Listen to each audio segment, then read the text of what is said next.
आज अपन पढ़ेंगे CVS unit. हालांकि पहले भी इसके वीडियोस अपलोड हो चुके हैं, पर ये एक पूरा रिवीजन है आपका एक सिंगल वीडियो में पूरे CVS यूनिट का। जैसे आप एग्ज़ाम से पहले जाएं या किसी टेस्ट से पहले जाएं तो आप इसको पढ़ के बस ठीक है, बस सीधा एग्ज़ाम में चले गए और बैठ गए एग्ज़ाम में, और एग्ज़ाम में आप लिख के आ गए। It is a quick revision type.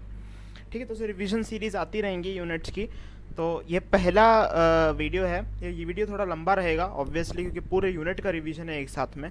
Notes बनाए हुए हैं, आप इसको जल्दी से जल्दी अपने मतलब आप लिखते जाइए इंपॉर्टेंट पॉइंट्स को एक पेपर पे। और क्योंकि वीडियो लंबा है, बाद में आप थक जाएंगे, तो मैं आपको पहले ही बोल देता हूँ, प्लीज़ आप हमारे चैनल को सब्सक्राइब करें और वीडियो को लाइक करें, ज़्यादा से ज़्यादा अपने दोस्तों से शेयर भी करें। ठीक है, और कमेंट ज़रूर करें। अगर वीडियो अच्छा लगे बुरा लगे कमेंट ज़रूर करें। ठीक है, तो मैं शुरू करूँगा कार्डिक साइकिल के बारे में। आज अपन कार्डिक साइकिल से शुरू करेंगे, मतलब शुरुआत कहीं से करनी पड़ेगी। कार्डिक साइकिल, उसमें फेजेस देखेंगे। ठीक है, ये आप लोगों का पहला जो मैंने पॉइंट लिखा है, ये MCQ में आ सकता है आपके यूनिवर्सिटी एग्जाम में। तो action potential of Purkinje fibre it resembles cardiac action potential. जो पुरकेंजे फाइबर्स का जो एक्शन पोटेंशियल है, it resembles cardiac action potential, क्योंकि दोनों में फेज 2 होता है। ये सारी चीज़ें अभी अपन पढ़ेंगे, फेज 2 क्या है। ठीक है, और AV नोड जो है, ये दो इंपॉर्टेंट पॉइंट्स हैं जो मेरे को MCQ के हिसाब से इंपॉर्टेंट लगे, इसलिए मैंने लिखे। AV नोड जो है स्लोएस्ट कंडक्शन, मतलब AV नोड में क्या होता है, AV डिले कॉज करता है। AV डिले क्यों ज़रूरी है? AV डिले इसलिए ज़रूरी है ताकि एट्रियल कॉन्ट्रैक्शन, जो एट्रियल कॉन्ट्रैक्शन है और फिलिंग ऑफ AV डिले जो है, it ensures atrial contraction and filling of ventricle is over before ventricle starts contracting. मतलब एट्रिया का कॉन्ट्रैक्शन और वेंट्रिकल्स का फिलिंग दोनों खत्म हो जाए तब वेंट्रिकल्स कॉन्ट्रैक्ट करना चालू करें। आप मेरी बात सुनो, अगर एट्रिया कॉन्ट्रैक्शन चल रहा है तो एट्रियो वेंट्रिकुलर वॉल खुले हुए हैं, और उसी समय अगर वेंट्रिकल कॉन्ट्रैक्ट कर गया तो सारा ब्लड तो वापस ऊपर चला जाएगा एट्रिया में। तो इसलिए ये क्या है कि बहुत ज़रूरी है कि AV डिले होना, ताकि एट्रिया का कॉन्ट्रैक्शन और वेंट्रिकल की फिलिंग पूरी हो जाए, उसके बाद वेंट्रिकल कॉन्ट्रैक्ट करना चालू करें। ठीक है, और स्लोएस्ट कंडक्शन होता है, स्लोएस्ट कंडक्शन। ठीक है, hence it is the most common site of AV block, conduction block. ठीक है, AV ब्लॉक, जिसको ये AV ब्लॉक क्या करता है, it increases PR interval by more than 0.2 seconds, increases PR interval. ठीक है, अब कार्डिक साइकिल की बात करते हैं। कार्डिक साइकिल कितने सेकंड्स की होती है? 0.8 सेकंड्स। अब कार्डिक साइकिल का मतलब क्या है? कार्डिक साइकिल का मतलब ये है कि इवेंट्स जो भी एक हार्ट बीट में हो रहे हैं, जितने भी इवेंट्स एक हार्ट बीट में हो रहे हैं, देखो क्या होगा, या तो कॉन्ट्रैक्शन होगा, रिलैक्सेशन होगा। तो कॉन्ट्रैक्शन क्या होता है? सिस्टोल। रिलैक्सेशन क्या होता है? डायस्टोल। अब कॉन्ट्रैक्शन और और रिलैक्सेशन, मतलब कॉन्ट्रैक्शन मीन्स सिस्टोल और रिलैक्सेशन मीन्स डायस्टोल, ये अपन बात करेंगे एट्रिया केस में और वेंट्रिकल के केस में। एट्रिया केस में बात करें, सिस्टोल का ड्यूरेशन होता है 0.1 सेकेंड, और कार्डिक साइकिल का जो रिमेनिंग टाइम है दैट इज 0.7 सेकेंड्स, वो डायस्टोल में आ जाएगा। तो 0.7 और 0.1 सेकेंड्स 0.8 सेकेंड्स हो गया। ठीक है, और वेंट्रिकल्स के केस में बात करें तो वेंट्रिकल्स के केस में सिस्टोल कितना है? 0.3 सेकेंड्स, 0.3 सेकेंड्स है ना, और डायस्टोल कितना है? 0.5 seconds. Systole is 0.3 seconds and diastole is 0.5 seconds. तो 0.5 seconds plus 0.3 seconds, again it comes out to be 0.8 seconds. ठीक है, तो एट्रिया और ventricle are never in systole at the same time due to atrio ventricular delay. मैंने आपको पहले इसका reason बता दिया है क्यों ये इंपॉर्टेंट है। अगर अपन को ड्यूरेशन ऑफ कार्डिक साइकिल निकालनी हो तो ये फॉर्मूला है 60 seconds upon heart rate. 60 seconds upon heart rate. कुछ एग्जांपल्स हैं, जैसे हार्ट रेट है 60 times, heart is beating for 60 times per minute, duration of cycle क्या हो जाएगा? 60 upon 60 that is 1 second duration of cardiac cycle. 72 times per minute, जो अपनी जो अपन मानते हैं कि भाई our heart is beating for 72 times per minute, तो अगर heart is beating for 72 times per minute तो अपन क्या देखेंगे? 60 अपॉन 72 दैट इज 0.8 सेकेंड्स, और 100 टाइम्स तो 0.6 सेकेंड्स। तो ये भी फॉर्मूला इंपॉर्टेंट है जो आपके यूसी में काफ़ी बार पूछ लिया जाता है लिखने के हिसाब से। टीचर पूछ लेता है भाई हार्ट रेट निकालो, मतलब कार्डिक साइकिल का ड्यूरेशन निकालो, हार्ट रेट ये रही दो। तो effects of increase heart rate. Increase heart rate से क्या होगा? वर्क डन बढ़ जाएगा। भाई हार्ट रेट बढ़ गई तो जो वर्क डन हो रहा है वो भी बढ़ जाएगा और ऑक्सीजन डिमांड भी बढ़ जाएगा। हार्ट रेट बहुत इंपॉर्टेंट फैक्टर होता है। ठीक है, और जो आता है आपको इस्चीमिया की और MI की, इन दो की इस्चीमिया, एमआई, हाइपरकैलिमिया, इनकी ईसीजीज आनी चाहिए। इनकी ईसीजी से इस्चीमिया में क्या होता है, एसटी डिप्रेशन मिलेगा। इस्चीमिया में क्या मिलेगा, ST depression. Coronary artery disease में क्या मिलता है, एसटी डिप्रेशन, ठीक है। और अपन को जो एमआई के अंदर मिलता है एसटी एलिवेशन। एमआई के अंदर क्या मिलेगा, एसटी एलिवेशन और टॉल टी वेव। एमआई के अंदर मिलेगा एसटी एलिवेशन और टॉल टी वेव। और हाइपरकैलिमिया में भी सेम मिलता है, एसटी एलिवेशन और टॉल टी वेव। तो अब क्वेश्चन ये आता है कि आप बोलोगे कि भाई एमआई की और हाइपरकैलिमिया की मतलब अपन फ़र्क कैसे करें, हाउ कैन बी डिस्टिंग्विश कि भाई patient is suffering from myocardial infection और पेशेंट इज हैविंग हाइपरकैलिमिया। तो आप देख लो कि भाई क्या है, एमआई जो होता है वो करस्पॉन्डिंग लीड्स में होता है, हाइपरकैलिमिया मोस्ट लीड्स में आपको नज़र आएगा, ठीक है। तो इससे आप एक you can make a diagnosis that the patient is suffering from myocardial infection और पेशेंट इज सफरिंग फ्रॉम हाइपरकैलिमिया, ठीक है। और एसटी एलिवेशन और टॉल टी वेव जो है ये इसका रीज़न क्या होता है एमआई के केस में, due to increased potassium release from dead cells. अब एमआई में क्या डेड सेल्स ही तो है, तो पोटेशियम रिलीज होता है डेड सेल से, तो that it is also known as current of injury. भाई पोटेशियम रिलीज हो रहा है तो करंट निकल रहा है ना, करंट ऑफ इंजुरी इसलिए बोलते हैं, इंजुरी की वजह से करंट हुआ। और डिक्रीज ड्यूरेशन, इसमें क्या होता है कि इसकी वजह से इंक्रीज हार्ट रेट की वजह से जो सिस्टोल का ड्यूरेशन होता है वो तो घट जाता है, मतलब ड्यूरेशन सिस्टोल और डायस्टोल का दोनों का ड्यूरेशन घट जाता है, पर डायस्टोल का ड्यूरेशन ज़्यादा घटता है as compared to systole. Diastole का ड्यूरेशन ज़्यादा घटता है एज़ कम्पेयर टू सिस्टोल, है ना। और रिलैक्सेशन भी घट जाती है और फिलिंग भी घट जाती है। रिलैक्सेशन भी घट जाएगा, फिर भाई रिलैक्सेशन घटेगा ना, रिलैक्सेशन होगा तो ही तो फिलिंग होगी। रिलैक्सेशन होगा ही कम क्योंकि फिर हार्ट रेट बढ़ जाएगी, फिर हार्ट कॉन्ट्रैक्ट करेगा, तो रिलैक्सेशन कम, और रिलैक्सेशन कम तो फिलिंग भी कम, क्योंकि फिलिंग के लिए रिलैक्सेशन इंपॉर्टेंट है मेन फिलिंग के लिए। तो अब फेजेस ऑफ कार्डियक साइकिल देख लेते हैं। फेजेस ऑफ कार्डियक साइकिल में अपन पहले तो देखेंगे एट्रियल सिस्टोल। एट्रियल सिस्टोल, ठीक है। एट्रियल सिस्टोल में क्या होता है, एट्रियल सिस्टोल 0.1 सेकेंड्स के लिए होता है। एट्रियल सिस्टोल 0.1 सेकेंड्स के लिए होता है। इसमें एट्रियल सिस्टोल के समय वेंट्रिकल्स लेट डायस्टोल फेज में होते हैं। हमेशा शुरुआत कार्डियक साइकिल करना एट्रिया के सिस्टोल से, उस समय वेंट्रिकल्स लेट डायस्टोल में होंगे। एट्रिया का depolarization P wave in ECG में पी वेव एट्रियल डीपोलराइजेशन की वजह से। Depolarization means contraction.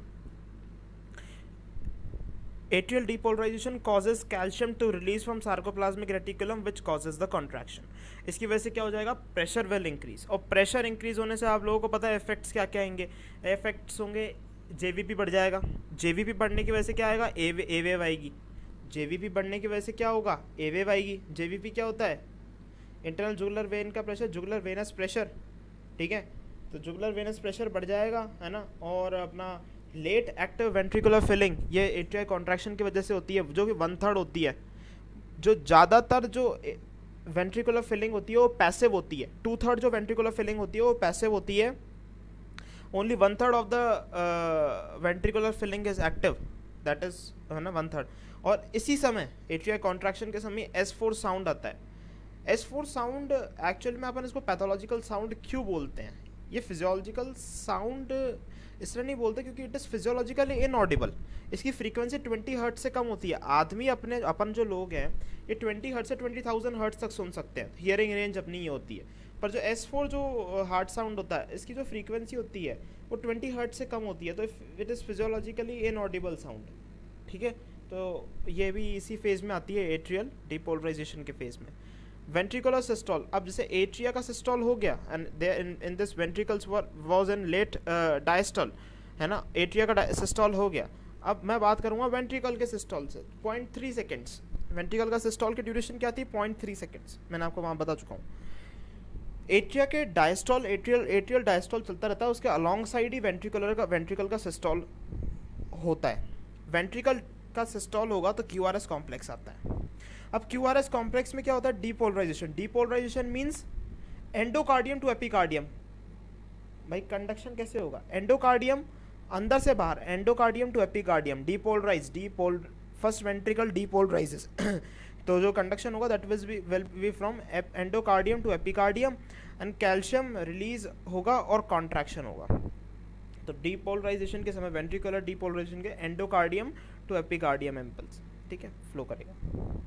Calcium release और कॉन्ट्रैक्शन होगा। अब अब देखो मेरी बात सुनो आप, वेंट्रिकल का प्रेशर बढ़ गया, वेंट्रिकल का प्रेशर, अब वेंट्रिकल का प्रेशर जब एट्रिया के प्रेशर से ज़्यादा हो जाएगा तो एवी वॉल्व बंद हो जाएगा, एवी वॉल्व बंद हो जाएगा, उस समय कौन सी साउंड आएगी, S1 sound. S1 sound is due to closure of atrioventricular valves.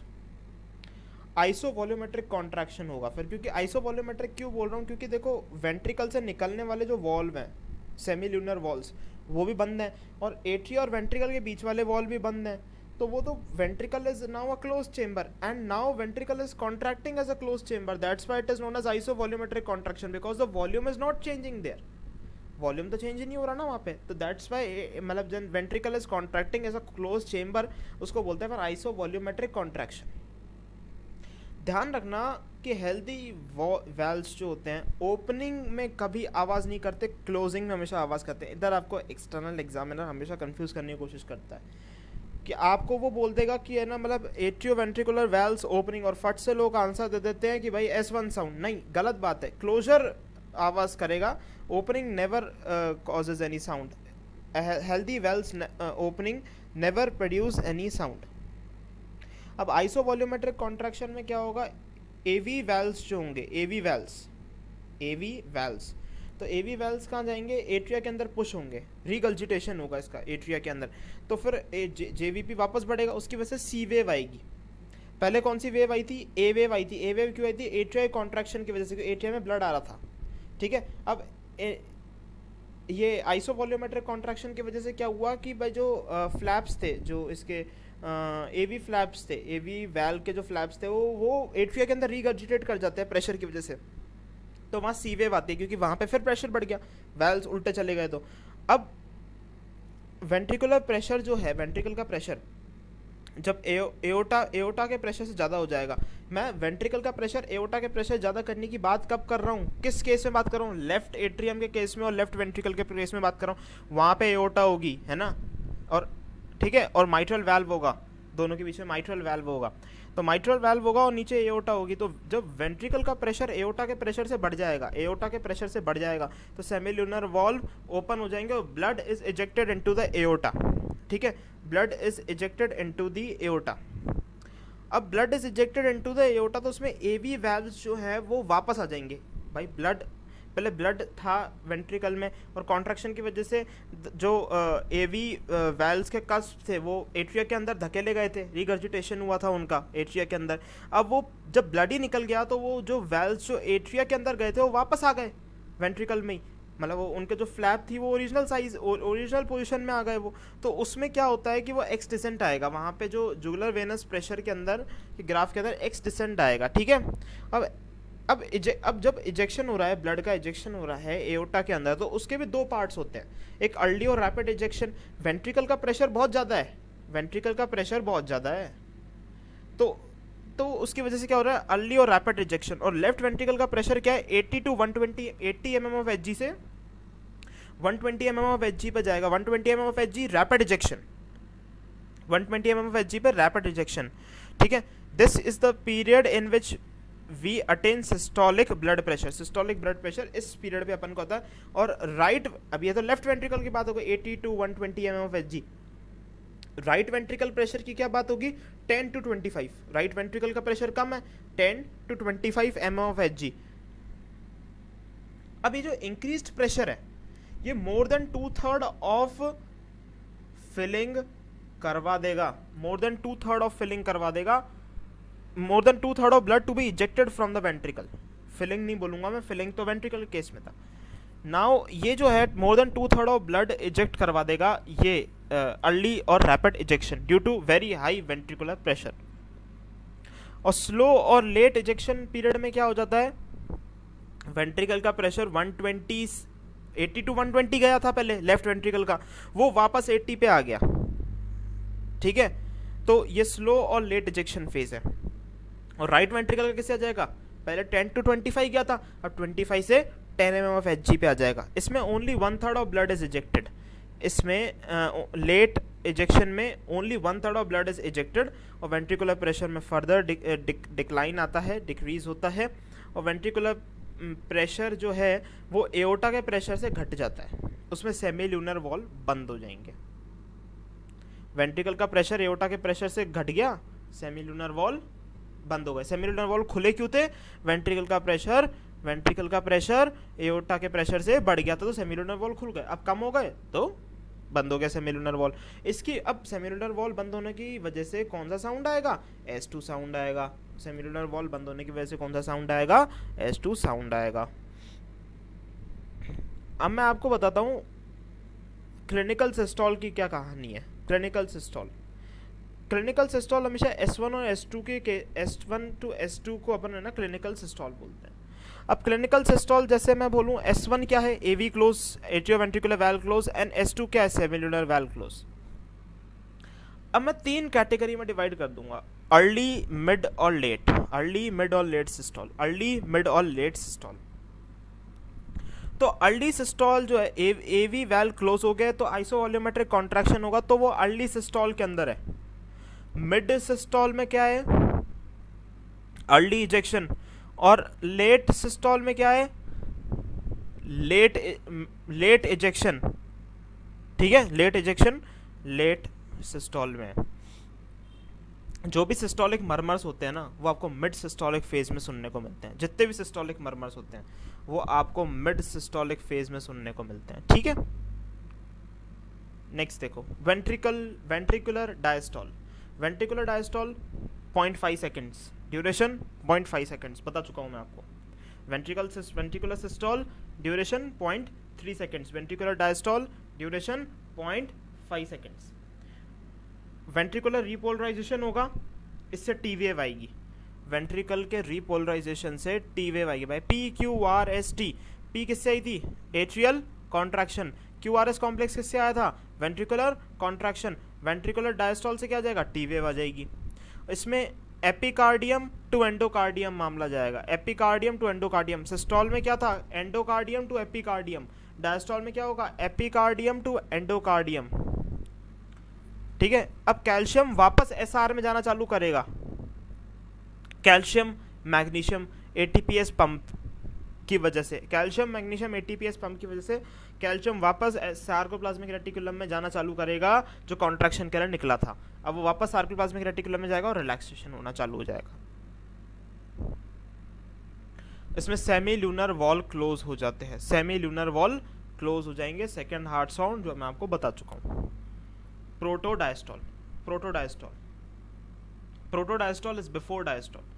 तो जो सेकंड हार्ट साउंड जो आएगी वो प्रोटोडायस्टोल आएगी। प्रोटोडायस्टोल में बिफोर डायस्टोल आ जाएगी सेकंड हार्ट साउंड। अब आइसोवॉल्यूमेट्रिक वेंट्रिकुलर रिलैक्सेशन जो है, ये इसको बोलते हैं अपन diastole proper. Isovolumetric means atrioventricular valves भी क्लोज हैं और सेमील्यूनर वाल्व्स भी क्लोज हैं। ठीक है, तो वेंट्रिकल का प्रेशर घटेगा, वेंट्रिकल का प्रेशर बढ़ेगा, एट्रिया का प्रेशर बढ़ेगा ड्यू टू एट्रियल फिलिंग, है ना। अब वेंट्रिकल का प्रेशर तो घट रहा है और पर एट्रिया में तो ऊपर से पल्मोनरी वेन्स और वेना केवा सप्लाई करती जा रही है ना एट्रिया को। तो भाई लेफ्ट एट्रियम तो पल्मोनरी वेन सप्लाई करेगा, राइट एट्रियम को वेना केवा, तो उनको तो सप्लाई आता जा रहा है, उनको तो कोई नहीं है, तो एट्रिया का प्रेशर तो बढ़ता जाएगा, तो वो जेवीपी फिर बढ़ना चालू हो जाएगा, उससे आएगी वी वेव। जेवीपी वापस बढ़ने की वजह से क्या आएगी? वी वेव आएगी। ठीक है, और एवी वेल्व्स फिर खुल गए तो इससे क्या होगा? Early rapid ventricular filling that is passive, और उससे क्या होगा? एवी मतलब जेवीपी क्या होगा? जेवीपी गिरेगा तो वाई डिसेंड आएगा। कौन सा डिसेंड आएगा? Y descent. तो अगर जैसे आपको मैंने इसके अंदर कार्डिक साइकिल के अंदर जेवीपी के सारे असेंड्स एंड डिसेंड्स बता चुका हूँ, आप पीछे जाके वीडियो में एक बार फिर से देखिएगा, क्योंकि अभी रैपिड रिवीजन है तो फिर मैं इतना मतलब आपको बार बार नहीं बता सकता हूँ। तो अर्ली रैपिड वेंट्रिकुलर फिलिंग जो होगी, 2/3 वेंट्रिकुलर फिलिंग जो होगी, अर्ली रैपिड वेंट्रिकुलर फिलिंग होगी, जो S3 साउंड देगी। ठीक है, एक गशिंग ऑफ ब्लड की साउंड आती है। रैपिड वेंट्रिकुलर जोर से पानी निकलता है पाइप से तो आवाज़ आती है ना, उस टाइप की आवाज़ आती है, वो S3 साउंड होती है। ठीक है, और 2/3 जो होती है फिलिंग पैसिव होती है और इसी के थ्रू हो जाती है। अब कभी भी अपन को हार्ट की स्टडी करनी हो तो बेस्ट टाइम होता है डायस्टेसिस का। ठीक है, डायस्टेसिस बिटवीन टू फिलिंग का जो टाइम होता है ना, दोनों फिलिंग के बीच का, वो डायस्टेसिस मतलब अर्ली पैसिव वेंट्रिकुलर फिलिंग का और लेट एक्टिव वेंट्रिकुलर फिलिंग, इन दोनों के बीच का जो टाइम होता है उसको डायस्टासिस बोलते हैं। वो बेस्ट टाइम होता है हार्ट को स्टडी करने के लिए। इसमें फिलिंग नहीं होती, मिनिमम मोशन रहता है, हार्ट का जो मोशन रहता है वो मिनिमम रहता है। अब जो लेट एक्टिव वेंट्रिकुलर फिलिंग होती है ना, इसकी वजह से कौन सी साउंड आती है, S4 साउंड, जो मैं आप लोगों को पहले भी बता चुका हूँ जब अपन अभी इसका शुरुआत करी थी अपन ने। ओके, और फिर उससे क्या होगा, ventricular atrial systole, atrial systole की वजह से लेट एक्टिव वेंट्रिकुलर फिलिंग, फिर AV closure, S1 sound, ventricular systole, ये आप लोगों को पता है। S2 से S1 अगर होता है, S2 से S1 तो वो डायस्टोल का फेज है, S2 से S1।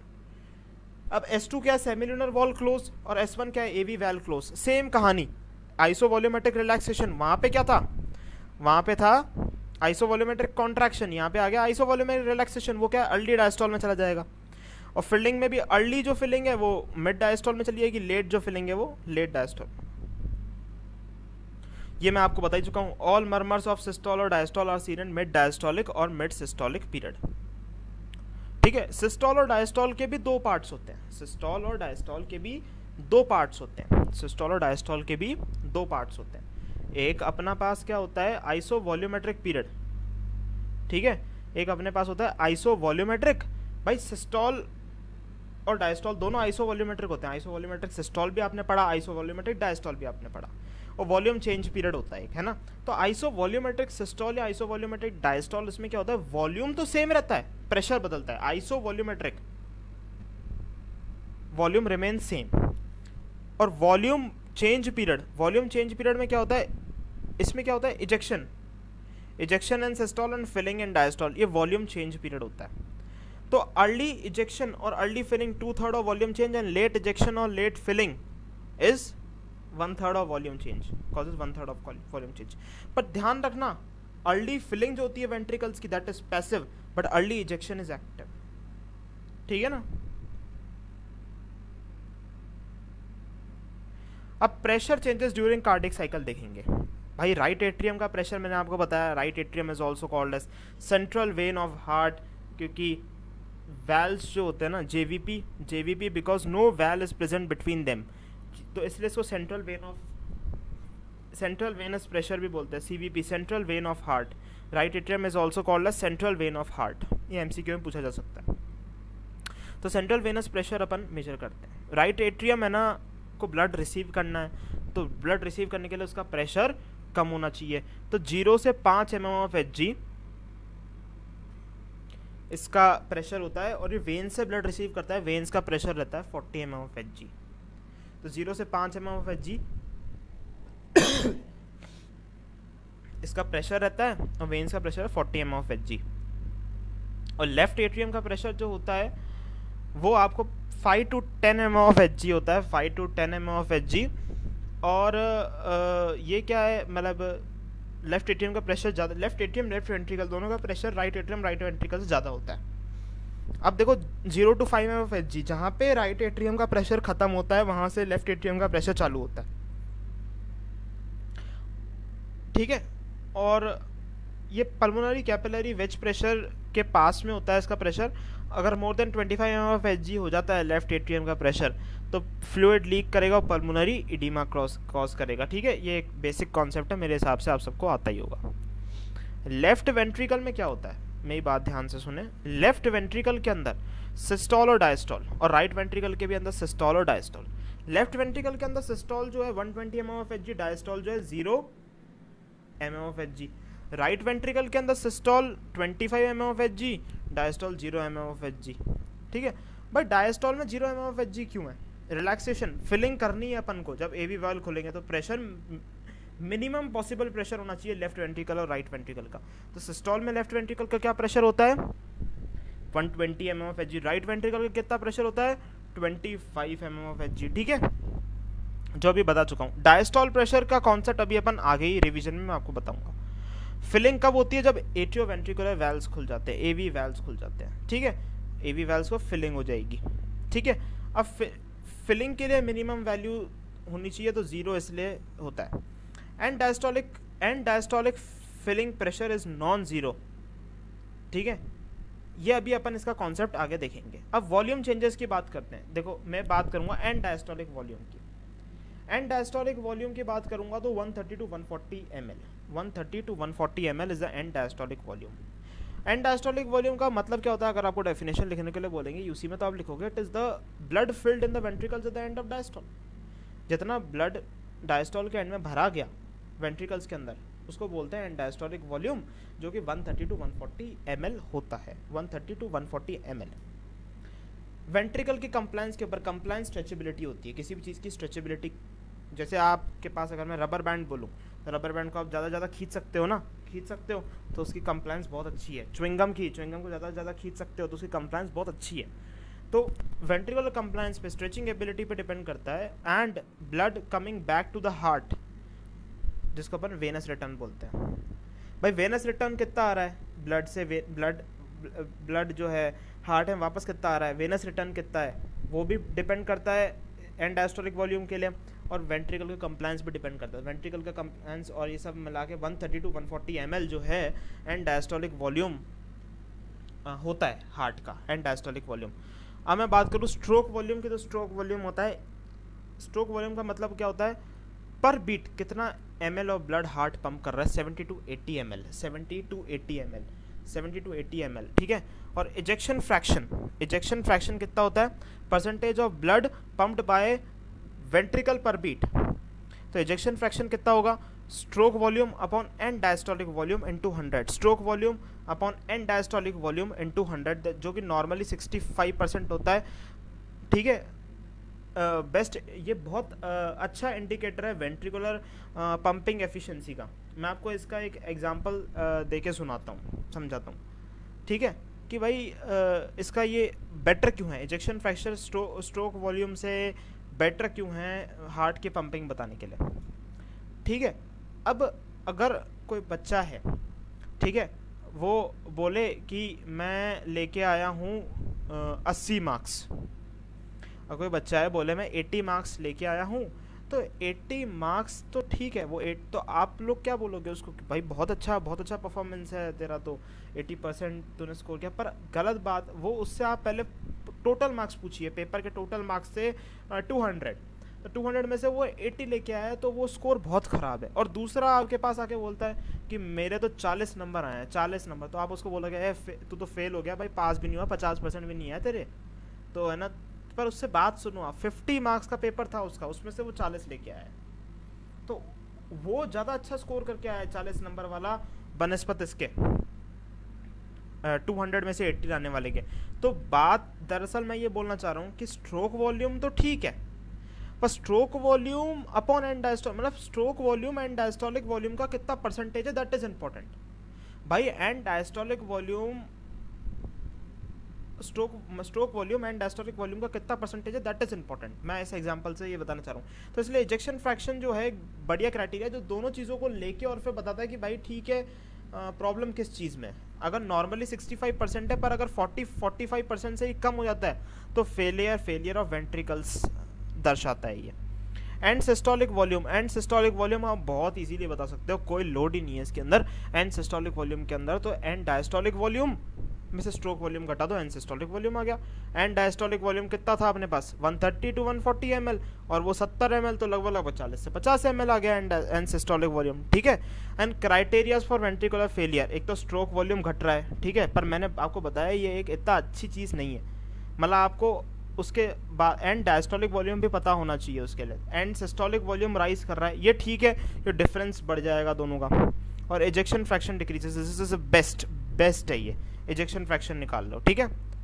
अब मैं बात करता हूँ भाई कोरोनरी ब्लड फ्लो की। कोरोनरी ब्लड फ्लो जो है 250 ml पर मिनट है। ये एक बायफेजिक ब्लड फ्लो है। बायफेजिक ब्लड फ्लो में क्यों बोल रहा हूँ सुनना, it is minimum in systole and maximum in diastole. Diastole में मैक्सिमम क्यों भाई, ये सिस्टोल में कम क्यों है और डायस्टोल में ज़्यादा क्यों है ना, क्योंकि कॉन्ट्रैक्टिंग मायोकार्डियम क्या कोरोनरी वेसल्स को स्क्वीज कर देता है, तो उसमें ब्लड फ्लो कम हो जाता है। तो मिनिमम किस में होता है ये, सिस्टोल में, और मैक्सिमम किस में होता है, डायस्टोल में, ठीक है। टाइप्स ऑफ ब्लड वेसल्स की बात करता हूँ। टाइप्स ऑफ ब्लड वेसल्स में पहला बताऊंगा ventricle vessel. Large elastic arteries, जैसे एओर्टा वगैरह, लार्ज इलास्टिक आर्टरीज, इनमें क्या होता है, they have the property of recoil, that they can return to their original shape और स्ट्रक्चर आफ्टर स्ट्रेचिंग। तो इसमें क्या होता है, large elastic artery property of recoil. तो ये जो सिस्टोल के समय वेंट्रिकल्स कॉन्ट्रैक्ट करते हैं, systolic pressure, systolic blood flow होता है। सिस्टोलिक ब्लड फ्लो से जब एओर्टा में ब्लड जाएगा तो एओर्टा क्या हो जाती है, फूल जाती है, मतलब थोड़ी स्ट्रेच हो जाती है आउटवर्ड्स, और रिकॉइल अंदर वापस आती है ड्यूरिंग डायस्टॉल। और ये जो वापस अंदर जब आती है डायस्टॉल के समय, ड्यू टू गुड कंप्लायंस, ये वापस आते समय, अंदर आते समय ब्लड को कंप्रेस करती है and it creates systolic blood flow, and systolic blood flow ATM of Hg इसकी वजह से क्रिएट होता है। And this pressure maintains blood flow in diastole. Diastole के अंदर ब्लड फ्लो, यही प्रेशर डायस्टोलिक ब्लड प्रेशर ही मेंटेन करता है। तो मैं बता रहा हूँ एओर्टा के अंदर सिस्टोलिक जो है क्या होगा, aorta 120 mm of 120, systolic and diastolic 80, and pulmonary artery में 25 एंड 10। तो जो 80 और 10 की बात कर रहा हूँ, डायस्टॉल वाला 80 एंड 10 की, ये ड्यू टू इलास्टिक रिकॉइल है। It is due to elastic recoil. अब एक्सचेंज वेसल्स की बात करता हूँ। एक्सचेंज वेसल्स जिनको अपन कैपिलरीज बोलते हैं, ये पैरेलल वेसल्स होती हैं। ये क्या होती है, पैरेलल वेसल्स होती हैं। इनमें कोई रिकॉइल नहीं होता, इनमें कोई रिकॉइल वगैरह नहीं होता, ये क्योंकि इनमें स्मूथ मसल्स ही नहीं होते। अच्छा, ये एक्सचेंज बहुत अच्छा कर लेती हैं क्योंकि इनमें फेनेस्ट्रेशंस प्रेजेंट होते हैं। एक्सचेंज बहुत अच्छा कर लेती हैं क्योंकि इनमें फेनेस्ट्रेशंस प्रेजेंट होते हैं। प्रेशर भी कम होता है, वॉल्यूम भी कम होता है। इनमें क्या होता है, कैपिलरीज में ओनली 5% ऑफ ब्लड प्रेजेंट होता है। रेजिस्टेंस भी कम, पैरेलल अरेंजमेंट है। पैरेलल अरेंजमेंट पढ़ा था ना अपन ने, पढ़ा था उसके अंदर। नीट की जब प्रिपरेशन कर रहे थे अपन, नीट यूजी की, तो ये भाई ये एक रेजिस्टेंस है, ये एक रेजिस्टेंस है, ये दोनों 2-2 ओम के हैं, तो इनका जो नेट जो रेजिस्टेंस हो जाएगा 1 ओम हो जाएगा। तो रेजिस्टेंस पैरेलली कम हो जाता है, ठीक है, पैरेलल में रेजिस्टेंस कम हो जाता है। तो low resistance due to parallel arrangement, they are supported by pericytes. Diameter भी कम आरबीसी, प्लाज्मा ज़्यादा, इसको प्लाज्मा स्किमिंग बोलते हैं, प्लाज्मा स्किमिंग। तो आपको एक्सचेंज वेसल्स के लिए आपको कुछ चीज़ें ध्यान रखनी है। एक तो रिकॉइल नहीं होता क्योंकि स्मूथ मसल ही नहीं होते, फेनेस्ट्रेशंस प्रेजेंट होते हैं, that's why they are better in exchange. Pressure भी कम होता है, वॉल्यूम भी कम होता है ब्लड का, ठीक है, और low resistance due to parallel arrangement and they are supported by pericytes. Next देखते हैं, ये डायग्राम आप छोड़ दिए, ऐसा कोई इंपॉर्टेंट नहीं है। इसमें बता रखा है एओर्टा, आर्टरीज, आर्टेरियल्स, कैपिलरीज, तो ऐसा कुछ काम का है नहीं। कैपिलरीज और एओर्टा बिल्कुल डिफरेंस बहुत ज़्यादा इंपॉर्टेंट है, यूसी में डायरेक्ट पूछा जाता है। कैपिलरीज का डायमीटर मिनिमम, एओर्टा का डायमीटर मैक्सिमम, ठीक है। Maximum cross section area present होता है एओर्टा का, ठीक है, वो कैपिलरीज का क्रॉस सेक्शन एरिया ज़्यादा होता है, एओर्टा का क्रॉस सेक्शन एरिया कम होता है। कैपिलरीज में वेलोसिटी कम, एओर्टा में वेलोसिटी ज़्यादा। कैपिलरीज में better exchange due to minimum velocity, aorta में इतनी अच्छा एक्सचेंज नहीं होता क्योंकि वेलोसिटी बहुत ज़्यादा होती है। कैपिलरीज में there is laminar flow, aorta में there is turbulent flow. Laminar flow क्या होता है, बहुत ज़्यादा साइलेंट होता है और एफिशिएंट फ्लो होता है, टर्बुलेंट इनएफिशिएंट फ्लो होता है। अब लैमिनार और टर्बुलेंट फ्लो बताने वाला क्राइटेरिया क्या है, कौन सा है, रेनॉल्ड्स नंबर। रेनॉल्ड भाई साहब, रेनॉल्ड्स की पेन यूज़ करते हैं। अरे ये नीट से पीछे नहीं छोड़ता है, ये आगे भी आता रहेगा ये आप लोगों के पास। Reynolds number, rho D V by eta, rho is density, D is diameter, V is velocity by eta, eta is viscosity. अगर रेनॉल्ड्स नंबर 2000 से कम हो तो लैमिनार फ्लो, 2000 से 3000 के बीच में, then it is changing from laminar to turbulent, और 3000 या 3000 ज़्यादा हो then it is turbulent flow. ये बहुत इंपॉर्टेंट है, डायरेक्ट पूछ लिया जाता है आपसे क्वेश्चन। कैपेसिटेंस वेसल्स की बात करता हूँ मैं आपसे, capacitance vessels, just a second, okay. तो मैं कैपेसिटेंस वेसल्स की बात करता हूँ आपसे। कैपेसिटेंस वेसल्स ये हाई कंप्लायंस बहुत ज़्यादा होता है इनका, स्ट्रेचेबिलिटी बहुत ज़्यादा, स्ट्रेच करके कैपेसिटेंस वेसल्स कौन सी होती हैं, सिस्टमिक वेन्स। ये क्या करती हैं, इसको स्ट्रेच हो जाती हैं और ब्लड को स्टोर कर लेती है। 50 से 60% ऑफ ब्लड इनमें स्टोर्ड होता है, और ये कभी ब्लड लॉस होता है ना, तो they can compensate for blood loss by vasoconstriction, alpha 1 vasoconstriction. Blood heart से वेन्स टू हार्ट ब्लड पहुंचा देती है, and they prevent the condition of shock, ठीक है। रेजिस्टेंस वेसल्स कौन कौन सी होती है? मस्कुलर आर्टरी और आर्टीरियोल्स। मस्कुलर आर्टरी और आर्टीरियोल्स में मैक्सिमम स्मूथ मसल्स प्रेजेंट होते हैं, मैक्सिमम स्मूथ मसल्स प्रेजेंट होते हैं। दे कॉन्ट्रैक्ट और relax and the change the diameter and control the blood flow. तो रेजिस्टेंस वेसल्स कौन कौन सी होती है? एओर्टा और आर्टीरियोल्स। मेन रेजिस्टेंस वेसल्स जो होती हैं वो आर्टीरियोल्स होती हैं, arterioles. Muscular artery and arterioles are the resistance vessels. Sorry, aorta मैंने गलती से बोल दिया था पहले, एओर्टा नहीं होती है resistance vessel, muscular artery and arterioles होती हैं। मेन रेजिस्टेंस वेसल्स कौन सी होती हैं? आर्टीरियोल्स होती हैं, ठीक है। ये डायमीटर बदलती हैं अपना, है ना। तो रिच सिंपैथेटिक सप्लाई बहुत ज़्यादा होता है भाई, कॉन्स्ट्रिक्शन भी करना होगा, डायलेशन भी करना होगा। Alpha 1 vasoconstriction, beta 2 vasodilation. अब vasoconstriction skin, GIT muscles, kidneys, इन जगह पे वेजो डायलेशन कहाँ पे? एक्सरसाइजिंग मसल्स, और ब्लड सप्लाई ज़्यादा चाहिए होती है एक्सरसाइजिंग मसल्स को, तो डायलेट हो जाएंगी। स्वेट ग्लैंड्स, लिवर, यूट्रस, ठीक है, इन सब में डायलेशन की ज़रूरत होती है। तो आर्टीरियोल्स जो होती है ना, arterioles they offer resistance at the tissue level. मैंने आप लोगों को क्या बोला कि arterioles are the main resistance vessel because they offer resistance at the tissue level. अब टिश्यू लेवल पे पेरीफेरी पे क्या करते हैं कि है ना, रेजिस्टेंस ऑफर करेगी, तो they are the main side for peripheral resistance. Peripheral resistance क्या होगा? देखो, पेरिफेरल रेजिस्टेंस बढ़ा तो लोड ऑन वेंट्रिकल्स बढ़ जाएगा, ठीक है ना। तो आफ्टर लोड बढ़ाती है ये, क्या है? पीआर बढ़ा तो आफ्टर लोड बढ़ता है, क्योंकि लोड ऑन वेंट्रिकल्स बढ़ गया। प्री लोड तो क्या था? एंड डायस्टोलिक वॉल्यूम था, है ना। आफ्टर लोड क्या है? आफ्टर लोड ये पेरिफेरल रेजिस्टेंस है, तो वेंट्रिकल को ताकत ज़्यादा लगानी पड़ेगी कॉन्ट्रैक्ट करने के लिए। Afterload depends upon aorta, arteries, arterioles, तीनों ए वेसल्स पे। आफ्टर लोड मैंने आप लोगों को बता ही दिया है ना, और प्री लोड आप लोगों को पता ही है। ओके, वर्क डन आप लोगों ने फिजिक्स में फॉर्मूला पढ़ा होगा बढ़िया सा, फोर्स इनटू डिस्प्लेसमेंट। तो force into displacement work done का इसका डेरिवेशन है, आप देख सकते हो। Area upon area, area into area upon area से मल्टीप्लाई कर दिया, तो ये देख लो आप, है ना, एरिया और ये फोर्स अपॉन एरिया, और ये प्रेशर हो जाएगा, pressure into volume. Work done is pressure into volume. अब प्रेशर जो है it depends upon afterload, volume depends upon preload. Preload क्या है? End diastolic volume. So volume depends upon preload, pressure depends upon after load.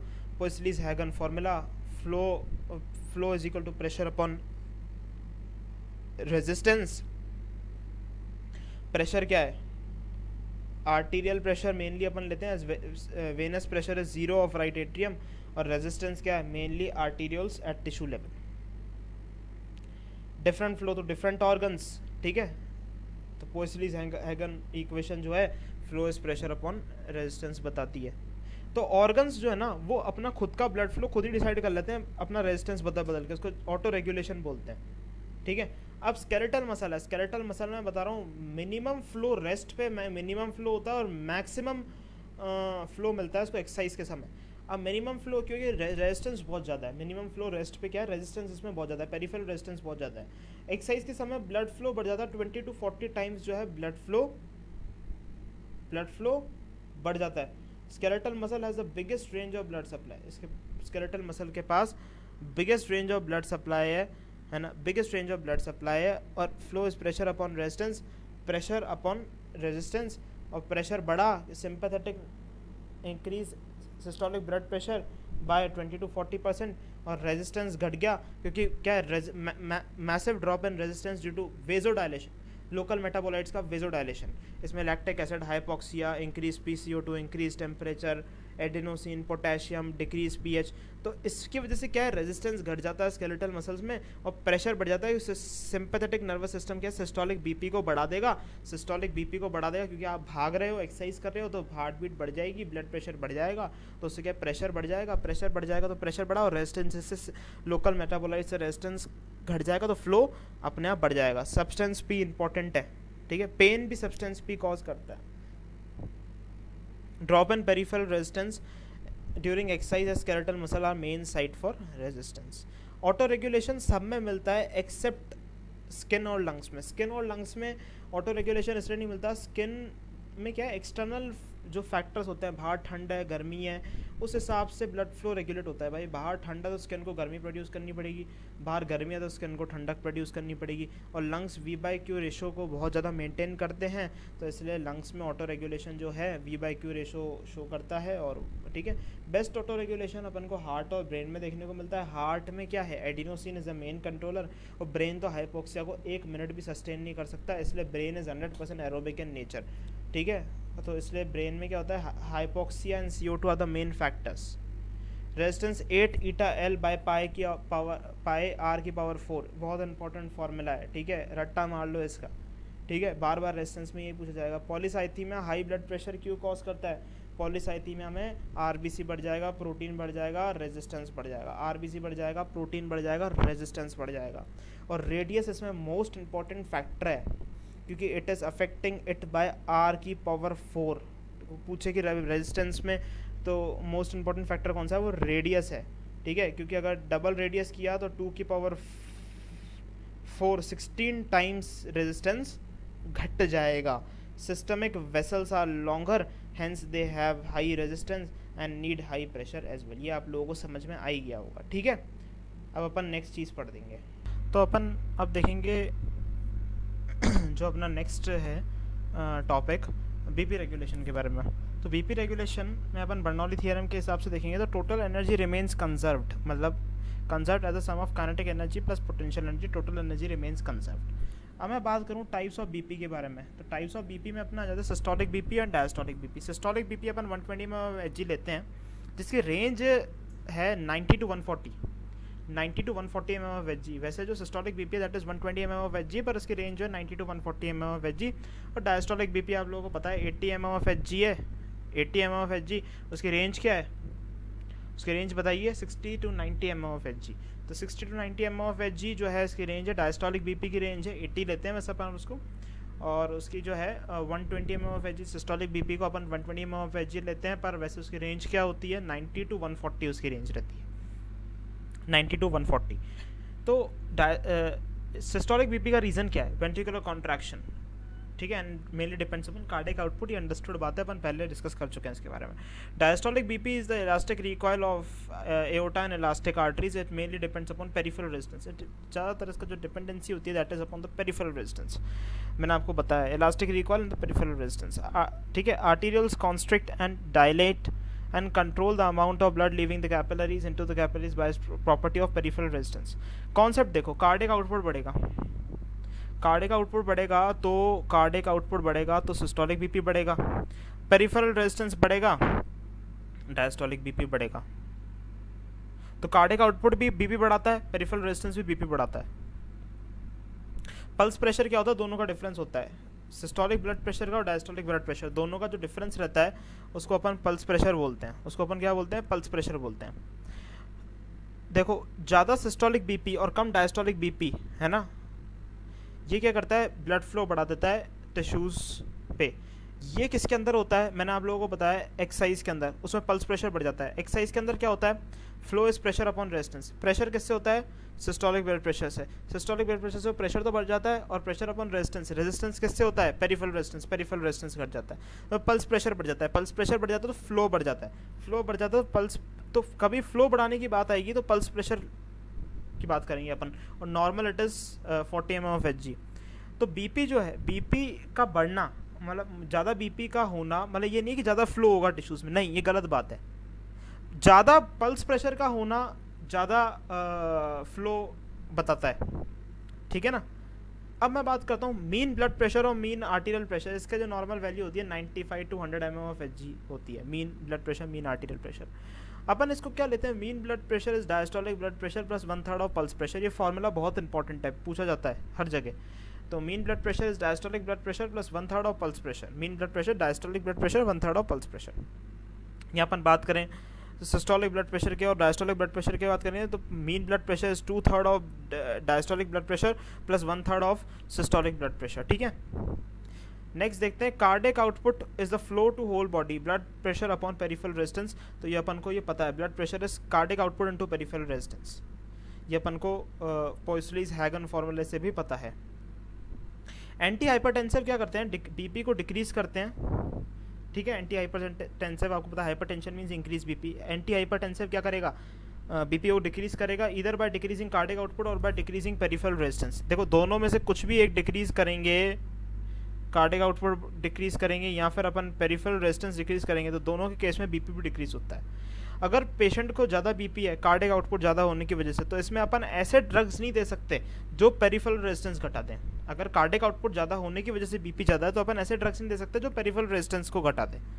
ठीक है, तो peripheral resistance अगर अपन ने घटा दिया तो मोर ब्लड पहुंचेगा कैपिलरीज, हाइड्रोस्टैटिक प्रेशर बढ़ जाएगा, ईडिमा, हेमरेज, ये सारी चीज़ें होनी चालू हो जाएंगी।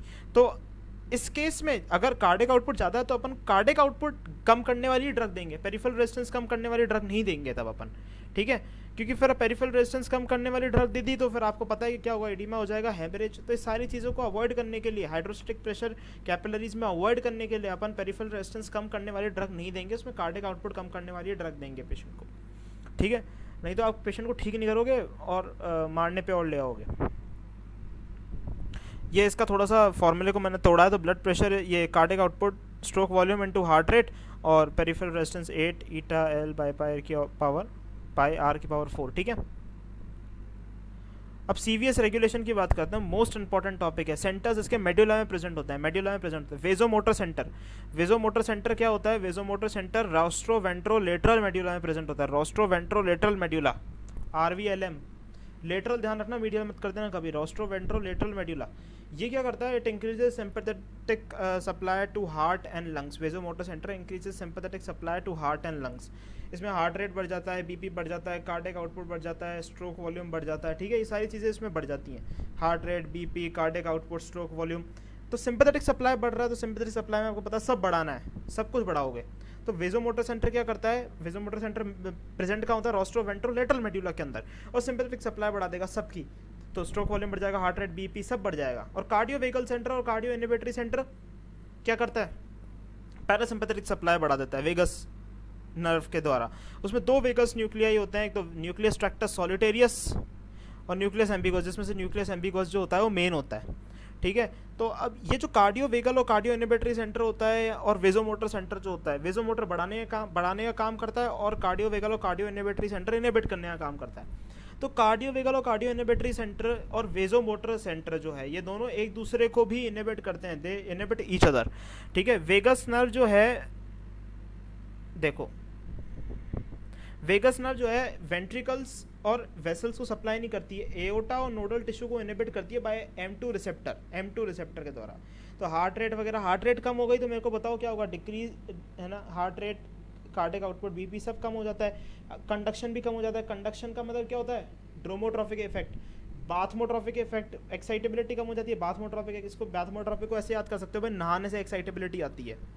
तो नहाने से एक्साइटेबिलिटी आती है, तो बाथमोट्रॉपिक इफेक्ट क्या है, excitability. Negative bathmotropic effect means decrease excitability, negative dromotropic effect means decrease conduction, negative dromotropic effect means decrease conduction.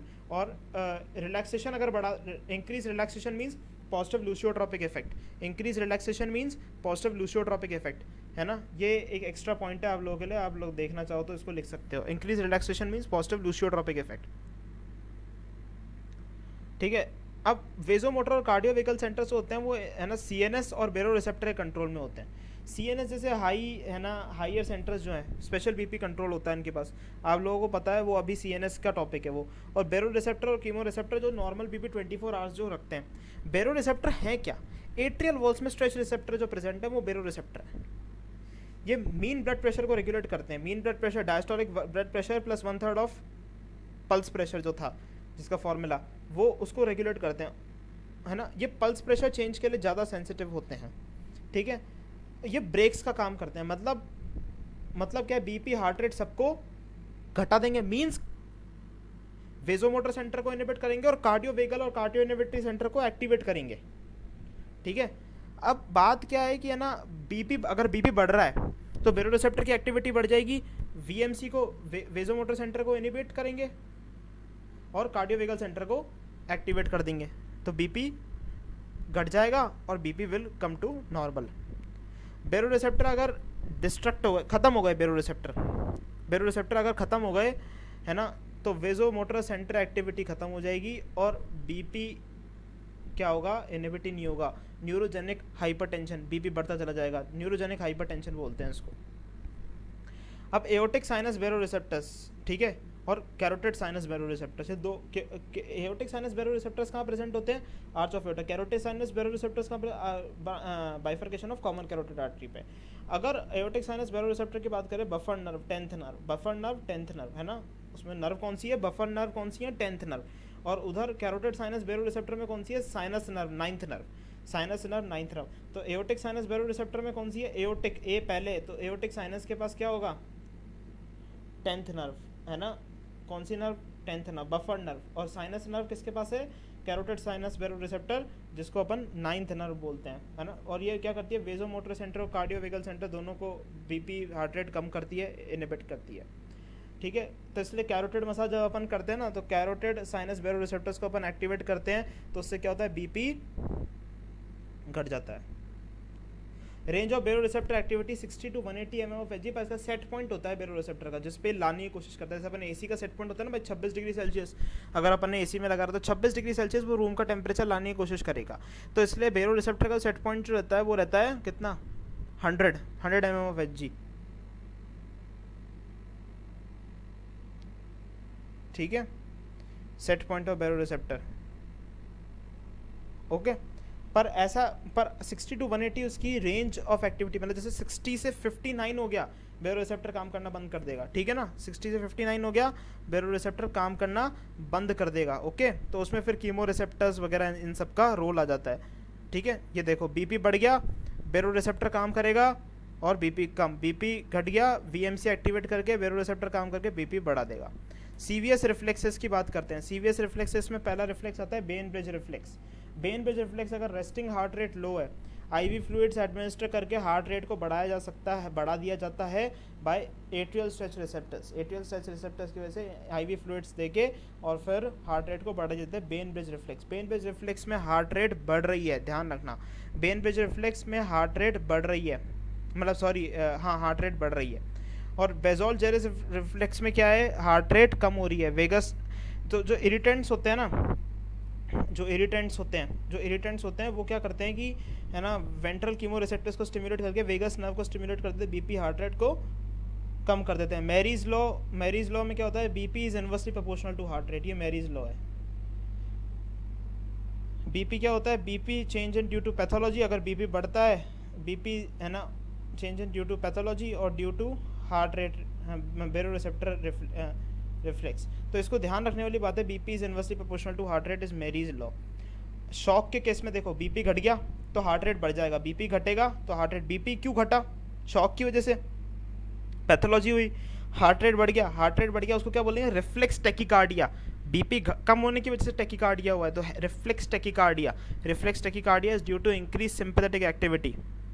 और कुशिंग रिफ्लेक्स में क्या होता है, इंट्राक्रेनियल प्रेशर बढ़ जाता है, कंप्रेशन हो जाता है सेरेब्रल वेसल्स का, सीएनएस इस्चीमिया हो जाता है, वीएमसी का स्टिमुलेशन होगा, बीपी बढ़ेगा, भाई सीएनएस इस्चीमिया हो गया, वीएमसी का स्टिमुलेशन हुआ, बीपी बढ़ा, बैरोरिसेप्टर, है ना, हार्ट रेट कम हो जाएगा, इसको बोलते हैं रिफ्लेक्स ब्रेडिकार्डिया, क्योंकि सीएनएस इस्चीमिया होने की वजह से, compression of cerebral vessels, CNS ischaemia होने की वजह से डायरेक्ट स्टिमुलेशन हो गया वेजोमोटर सेंटर का, और बीपी बढ़ गया तो बैरोरिसेप्टर एक्टिव हो गए, हार्ट रेट को उन्होंने कम कर दिया, रिफ्लेक्स ब्रेडिकार्डिया इसको बोलते हैं, ठीक है। तो ये अपना पूरा का पूरा रिवीजन हो चुका है ना, सीएनएस की यूनिट का। आप लोग ये एक रिवीजन पॉइंट ऑफ व्यू से ही है ये वाला जो लेक्चर है।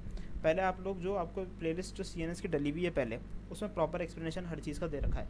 इधर शॉर्ट में ये एग्ज़ाम से एक दिन पहले, 2 दिन पहले, 1 हफ्ते पहले पढ़ने के लिए है, यहाँ आपको रिवीजन करना है उसके लिए है। अच्छा, अगर आपको वीडियो पसंद आया तो प्लीज़ लाइक का बटन ज़रूर दबा के जाएँ, और कमेंट बॉक्स में ज़रूर मेंशन करें अगर आपको वीडियो पसंद आया हो, ना पसंद आया हो तो भी मेंशन करें। और टेस्ट जो है, टेस्ट इसमें कोई नहीं मिलेगा आपको, क्योंकि टेस्ट ऑलरेडी सीएनएस के पहले बन चुके हैं, जो सीएनएस के वीडियोज़ हैं उसमें, ठीक है। So thank you very much for watching, have a great day.